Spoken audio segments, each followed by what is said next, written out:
But let's talk about War Games taking place this weekend up north in Canada. We have a women's War Games match. We have a men's War Games match. We have a World Heavyweight Championship rematch, a United States Championship, and an Intercontinental Championship on the line. Yep. And this is my reaction. Eh. I'm not shocked knowing how you are as a fan and knowing what interests you and what does not interest you. I think the main event is going to be an hour worth of cinema that I think we should all just sit and enjoy. And I don't think anybody knows what the hell is going to happen in this match. Even if we think we know, we don't know because that's been the bloodline situation the past 5 years. The reveal of Paul Heyman returning and CM Punk becoming the fifth man I thought was chef's kiss. I thought that was one of the best SmackDown segments of the year, and I also like how to me it will play into the eventual CM Punk versus Seth Rollins, your guy match that we will get at WrestleMania 41. Because even though Seth Rollins did not want to team with his former Shield buddy, he will be upset that CM Punk is not beating up his arch rival. Yep. I would have preferred if this match had stayed 4-on-4 and just been Bloodline against Bloodline. I didn't think there was a need for a fifth man, but whatever. I I think it'll be a very good match. The story has been interesting at times. At other times, I'm just like, okay, whatever. Um, like LA Knight versus Shinsuke Nakamura. LA Knight's gonna win that match. Whoop-de freaking do. Gunther versus Priest. They had Priest give Gunther the Razor's Edge last night on Raw, so Gunther's gonna retain. I could see a scenario where they take the IC title off of Braun Breaker and give it to Sheamus because it's a triple threat. And Sheamus has never won the title before, and it's his step to be a Grand Slam champion. And you have Sheamus maybe pin Ludwig Kaiser, and you give the title off Breaker. There's a lot of. I think that's gonna be a very fun match. Braun Breaker slowly becoming the most over superstars in the WWE. I think he's slowly turning face. Maybe that's how you get him to be a full-fledged babyface and losing the title. I don't know. And obviously, I think, Bayley, it's pretty clear it's going to become the fifth member of the Women's War Games match. I already read the spoilers because they taped SmackDown. They did. I can tell you she is the fifth. The interesting aspect of this is two things. Number one is who is going to be revealed as the attacker for Jade Cargill if they review it at Survivor Series. Is it going to be Naomi? Is it going to be Bianca? Is it going to be Bayley? And the other thing I have a question of, which I think would be a really interesting gimmick. What if, hear me out here, in the middle of the War Games match, Tiffy time takes place? I mean, they teased that last year with Damian Priest before Randy Orton came out, so I could see it happening. They did, but Rhea was obviously there with the briefcase. I'm talking about what if Tiffany Stratton somehow opens the door or somehow communicates to the referee she wants to cash in mid-match on her teammate. And it's not Liv Morgan. It's Nia Jax. Yeah. That would certainly be interesting. And I don't think it's something you can dismiss.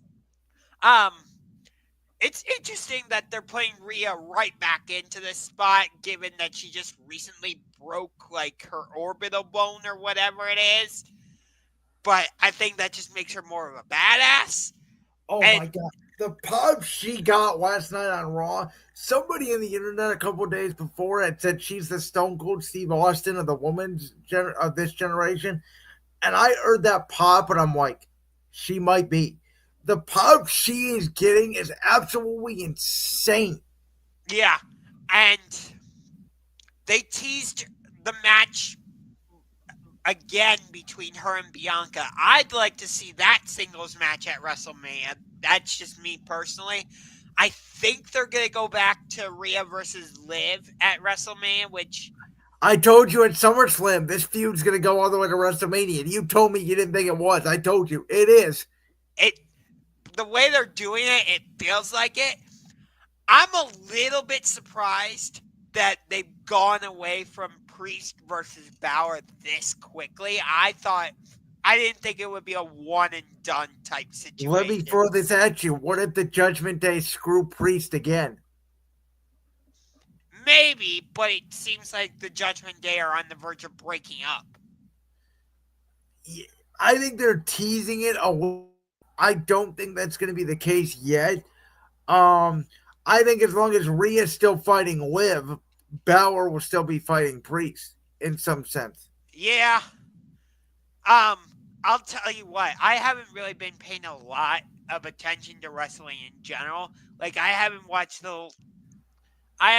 didn't watch AEW Full Gear or Wrestle Dream or All Out. I'm shocked by that. I mean, okay, with All Out, it was literally like a week or two after All In, so I didn't want to pay another $50. Um, with Wrestle Dream, I think I was working either a Cavs game or a Monsters game, something, and it was the same case with Full Gear, where I was working and the timing just didn't work out. Didn't you always order the pay per view though and like watch it the next day? I swear you could. Maybe I Yeah, yeah, I can, but eh, I, I it's because hard because all the pay per views are $50. yeah, So I don't know. I I know AEW is going to be moving to Max, so we'll see if they kind of go the WWE route where they they make it like premium live events, whatever. But yeah, because I know for me, like War Game starts at 6 p.m. Eastern here on the East Coast. I will not be watching it till like after 9 because I'll be at a family event. I'll be able to get home by like 7:38. But unfortunately, on Peacock, I wish Peacock would do this thing where you can start from the beginning. You can catch up on a show late. You can't do that. no. Um, and I wouldn't be able to watch Survivor Series anyway because I'll be at a high school reunion.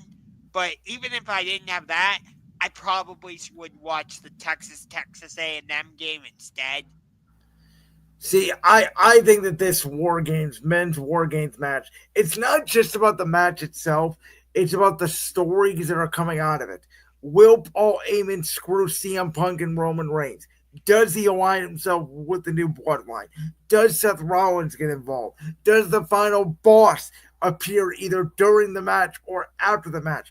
What is our main event for the first Raw on Netflix?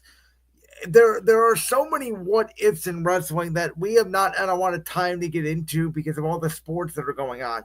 But I promise you, in January, when the college football playoff is over, when the NFL is just in their playoff phase, when we get to the Royal Rumble, we are going to be discussing basically what ifs in wrestling.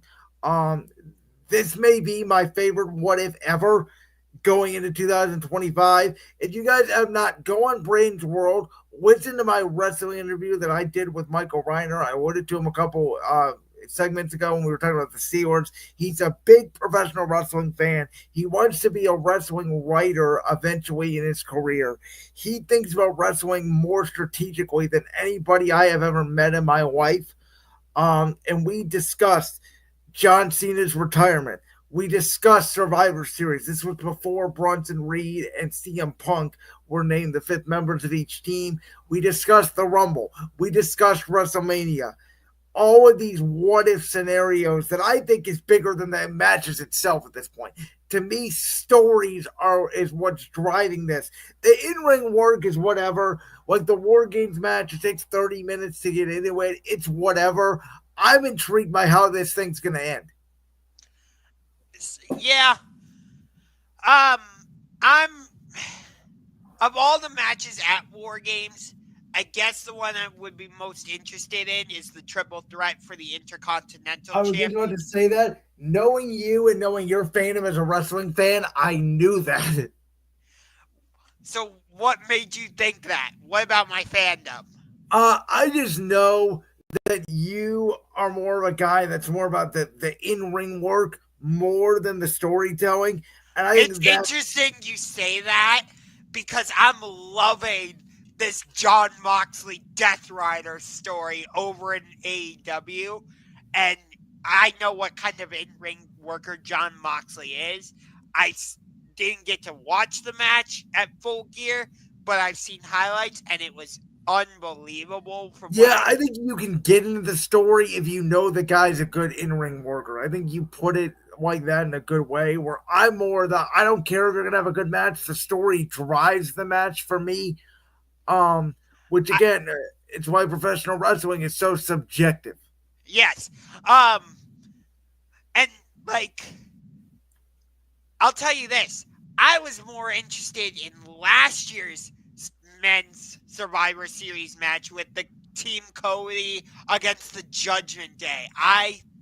There was just something about that story and how they told it where I'm like, okay, I'm really into this. Like, See, I was more interested about would a certain second city saint show up to Chicago, Illinois, which was done in my opinion perfectly. I know we disagree on that. How funny is it? Just on the topic of him, he's wrestled what 4 matches. The War Games will be his 4th match since he's come back to WWE, and it feels like he's been back for 5 years. I mean, people are trying to erase his time in AEW. You kind of can't. I mean, he's kind of trying to do it himself. He is, and I'm sorry, but you're never going to be able to erase your time in AEW. You're just not. Um, fan, I don't think AEW fans are ever going to forget it in a positive or negative way. So you kind of can't. I think you could if the backstage incidents didn't happen. I agree with you. Although I loved the feud between him and MJF while he was in Oh yeah, AEW. that was. I mean, I think that's right up there to me with his Drew feud, which I think you can make a case him and Drew are the feud of the year in professional wrestling. I would agree with you on that.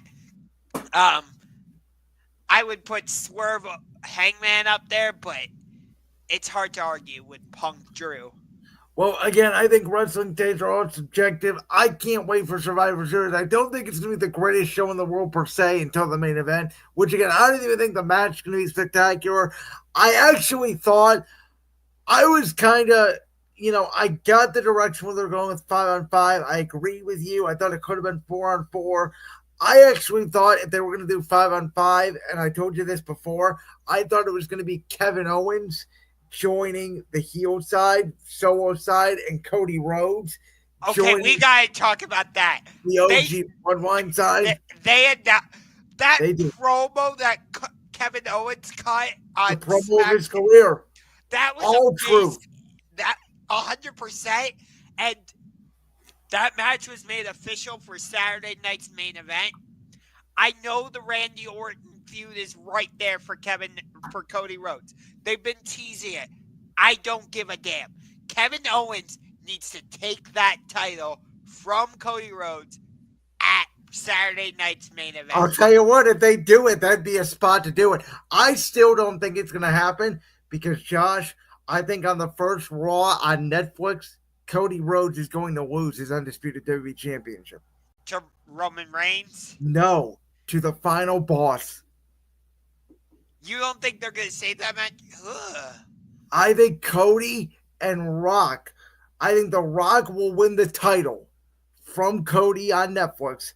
They will have the rematch at the Rumble. Cody will probably win, and I think Roman Reigns will win the Rumble. If I'm sitting here today, right now, I think your WrestleMania 41 main event is a triple threat between Cody, Rock, and Roman night 2. I see it, but I the other scenario is Rock retains the title, Randy RKO's Cody, and you have Randy and Cody have a non-title match at Mania, and Rock and Roman. I see it, but what if they do this? Kevin Owens wins the WWE Championship from Cody, and then at Mania, you do triple threat match. Kevin Owens, Randy Orton, Cody Rhodes. I think I don't think Cody's walking into the first Raw on Netflix without the title. I think he is. I think Kevin Owens beats him. I could be wrong. I hope you're right. Again, this is part of the what ifs in wrestling, which is so cool. I want to give you one more what if before we get out of here. Next Monday on Raw, the New Day's 10-year celebration. Does Xavier Woods turn heel? Do we see the end of the New Day? Or does Big E come back and save the group? I think New Day splits up. Okay. I don't know. I honestly don't know. I'm sitting on pins and needles because I don't know. And I don't know what I want.